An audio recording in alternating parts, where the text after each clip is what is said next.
Sa bahay mga kabayan, pailawan natin yung in-order ko kahapon na Christmas lighting na natin kung maganda mga kabayan.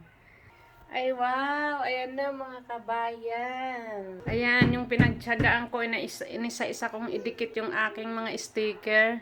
Wow, maganda na. Pasko na dito sa bahay ko mga kabayan.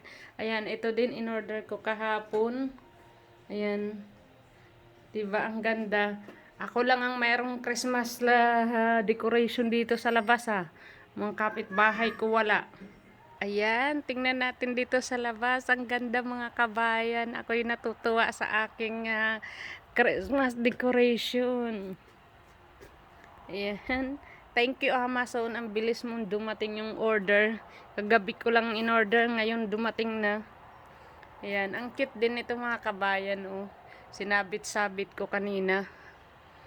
Ano lang pagka mag-decorate ng Pasko, nakakatuwa.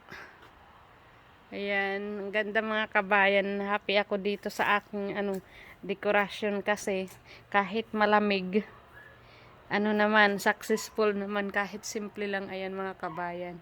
Mga plastic lang din yan na aking mga dahon-dahon. Ang ganda. Thank you guys. Ayan, mayroon akong lemongrass. Ito plastic lang din to. May Santa. Mga kapitbahay ko wala silang dekorasyon. Dito lang sa namin harap. Dito lang sa bahay namin ang mayroon. ang Pilipino talaga sa Pasko, September pa lang naglalagay na.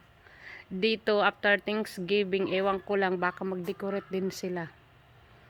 Natutuwa ako mga kabayan sa aking dekorasyon. Thank you. Galing lang din to sa dumpster. Diba, malaking bagay din tong aking mga pagda-dumpster. Maraming napapakinabangan. Ang cute mga kabayan. Mag-picture muna ako. Thank you guys. Hoy, ayan, lumabas ka.